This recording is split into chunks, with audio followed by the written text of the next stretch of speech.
اعوذ باللہ من الشیطان الرجیم بسم اللہ الرحمن الرحیم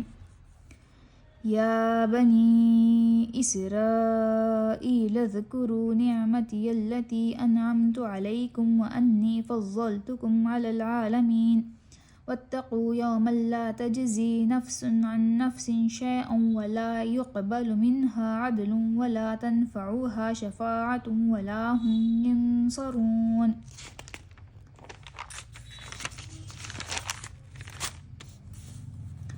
اے بنی اسرائیل، یاد کرو میری وہ نعمت جس سے میں نے تمہیں نوازا تھا، اور یہ کہ میں نے تمہیں دنیا کی تمام قوموں پر فضیلت دی تھی، اور ڈرو ان سے جب کوئی کسی کے ڈرو اس دن سے جب کوئی کسی کے ذرا کام نہ آئے گا، نہ کسی سے فدیہ قبول کیا جائے گا، نہ کوئی سفارش ہی آدمی کو فائدہ دے گی، اور نہ مجرموں کو کہیں سے کوئی مدد پہنچ سکے گی۔ یہاں سے ایک دوسرا سلسلہ تحریر شروع ہوتا ہے جسے سمجھنے کے لیے حسب ذیل امور کو اچھی طرح ذہن نشین کر لینا چاہیے۔ نمبر 1، حضرت نوح علیہ السلام کے بعد حضرت ابراہیم علیہ السلام پہلے نبی ہیں جن کو اللہ تعالیٰ نے اسلام کے عالمگیر دعوت پھیلانے کے لیے مقرر کیا تھا۔ انہوں نے پہلے خود عراق سے مصر تک اور شام و فلسطین سے ریگستان عرب کے مختلف گوشوں تک برسوں گشت لگا کر اللہ کی اطاعت و فرما برداری یعنی اسلام کی طرف لوگوں کو دعوت دی۔ پھر اپنے اس مشن کی اشاعت کے لیے مختلف علاقوں میں خلیفے مقرر کیے۔ شرق اردن میں اپنے بھتیجے حضرت لوط علیہ السلام کو، شام و فلسطین میں اپنے بیٹے حضرت اسحاق علیہ السلام کو، اور اندرون عرب میں اپنے بڑے بیٹے حضرت اسماعیل علیہ السلام کو مامور کیا۔ پھر اللہ تعالیٰ کے حکم سے مکے میں وہ گھر تعمیر کیا جس کا نام کعبہ ہے، اور اللہ ہی کے حکم سے وہ اس مشن کا مرکز قرار پایا۔ نمبر 2، حضرت ابراہیم علیہ السلام کی نسل سے دو بڑی شاخیں نکلیں۔ ایک حضرت اسماعیل علیہ السلام کی اولاد جو عرب میں رہی، قریش اور عرب کے بعض دوسرے قبائل کا تعلق اسی شاخ سے تھا، اور جو عرب قبیلے نسلاً حضرت اسماعیل علیہ السلام کے اولاد نہ تھے، وہ بھی چونکہ ان کے پھیلائے ہوئے مذہب سے کم و بیش متاثر تھے، اس لیے وہ اپنا سلسلہ انہی سے جوڑتے تھے۔ دوسرے حضرت اسحاق علیہ السلام کے اولاد، جن میں حضرت یعقوب علیہ السلام، یوسف علیہ السلام، موسیٰ علیہ السلام، داؤد علیہ السلام، سلیمان علیہ السلام، یحییٰ علیہ السلام، عیسیٰ علیہ السلام اور بہت سے انبیاء علیہم السلام پیدا ہوئے۔ اور جیسا کہ پہلے بیان کیا جا چکا ہے، حضرت یعقوب علیہ السلام کا نام چونکہ اسرائیل تھا، اس لیے یہ نسل بنی اسرائیل کے نام سے مشہور ہوئی۔ ان کی تبلیغ سے جن دوسری قوموں نے ان کا دین قبول کیا، انہوں نے یا تو اپنی انفرادیت ہی ان کے اندر گم کر دی، یا وہ نسلاً تو ان سے الگ رہے مگر مذہباً ان کے متبع رہے۔ اسی شاخ میں جب پستی و تنزل کا دور آیا تو پہلے یہودیت پیدا ہوئی اور پھر عیسائیت نے جنم لیا۔ نمبر 3، حضرت ابراہیم علیہ السلام کا اصل کام دنیا کو اللہ کی اطاعت کی طرف بلانا اور اللہ کی طرف سے آئی ہوئی ہدایت کے مطابق انسانوں کو انفرادی و اجتماعی زندگی کا نظام درست کرنا تھا۔ وہ خود اللہ کے مطیع تھے، اس کے دیے ہوئے علم کی پیروی کرتے تھے، دنیا میں اس علم کو پھیلاتے تھے اور کوشش کرتے تھے کہ سب انسان مالک کائنات کے مطیع ہو کر رہیں۔ یہی خدمت تھی جس کے لیے وہ دنیا کے امام و پیشوا بنائے گئے تھے۔ ان کے بعد یہ امامت کا منصب ان کی نسل کے اس شاخ کو ملا جو حضرت اسحاق اور حضرت یعقوب علیہ السلام سے چلی اور بنی اسرائیل کہلائی۔ اسی میں انبیاء پیدا ہوتے رہے، اسی کو راہ راست کا علم دیا گیا، اسی کے سپرد یہ خدمت کی گئی کہ اس راہ راست کی طرف اقوام عالم کے رہنمائی کرے، اور یہی وہ نعمت تھی جسے اللہ تعالیٰ بار بار اس نسل کے لوگوں کو یاد دلا رہا ہے۔ اس شاخ نے حضرت سلیمان علیہ السلام کے زمانے میں بیت المقدس کو اپنا مرکز قرار دیا، اس لیے جب تک یہ شاخ امامت کے منصب پر قائم رہی، بیت المقدس ہی دعوت اللہ کا مرکز اور خدا پرستوں کا قبلہ رہا۔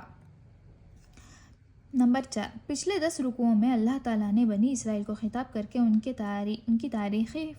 فرد قرارداد جرم اور ان کی وہ موجودہ حالت جو نزول قرآن کے وقت تھی بے کم و کاست پیش کر دی ہے، اور ان کو بتا دیا ہے کہ تم ہماری اس نعمت کی انتہائی ناقدری کر چکے ہو جو ہم نے تمہیں دی تھی۔ تم نے صرف یہی نہیں کیا کہ منصب امامت کا حق ادا کرنا چھوڑ دیا، بلکہ خود بھی اس خود بھی حق اور راستی سے پھر گئے، اور اب ایک نہایت خلیل عنصر صالح کے سوا تمہاری پوری امت میں کوئی صلاحیت باقی نہیں رہی ہے۔ نمبر 5، اس کے بعد اب انہیں بتایا جا رہا ہے کہ امامت ابراہیم علیہ السلام کے نطفے کی میراث نہیں ہے، بلکہ یہ ایک سچی اطاعت اور فرما برداری کا پھل ہے،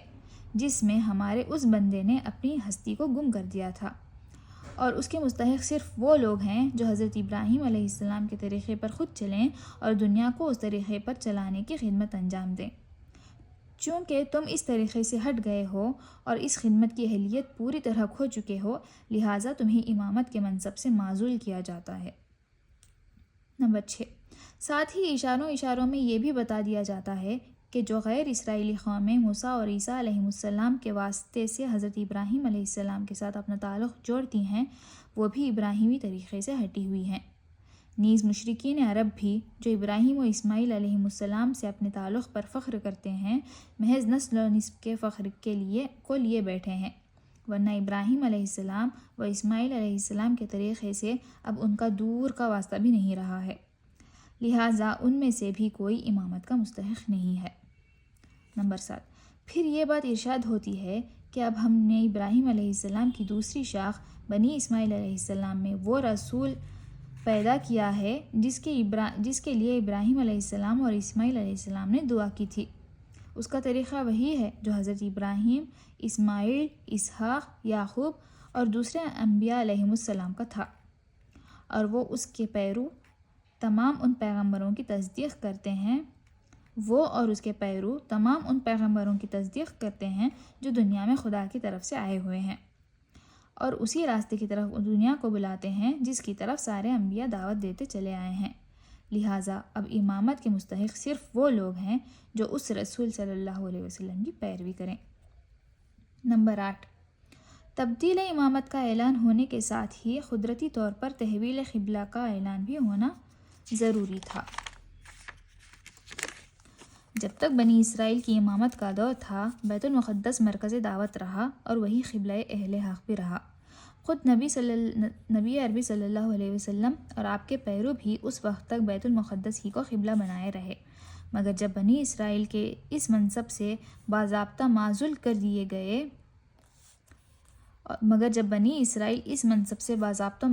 دیے گئے تو بیت المقدس کی مرکزیت آپ سے آپ ختم ہو گئی، لہٰذا اعلان کیا گیا کہ اب وہ مقام دین الہی کا مرکز ہے جہاں سے اس رسول کی دعوت کا ظہور ہوا ہے، اور چونکہ ابتدا میں ابراہیم علیہ السلام کی دعوت کا مرکز بھی یہی مقام تھا، اس لیے اہل کتاب اور مشرکین کسی کے لیے بھی یہ تسلیم کرنے کے سوا کوئی چارہ نہیں ہے کہ قبلہ ہونے کا زیادہ حق کعبے ہی کو پہنچتا ہے۔ ہٹ دھرمی کی بات دوسری ہے کہ وہ حق کو حق جانتے ہوئے بھی اعتراض کیے چلے جائیں۔ نمبر 9،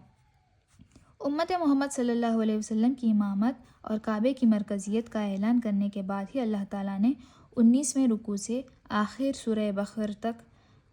مسلسل اس امت کو وہ ہدایت دی ہیں جن پر اسے عمل پیرا ہونا چاہیے۔ صدق اللہ العظیم۔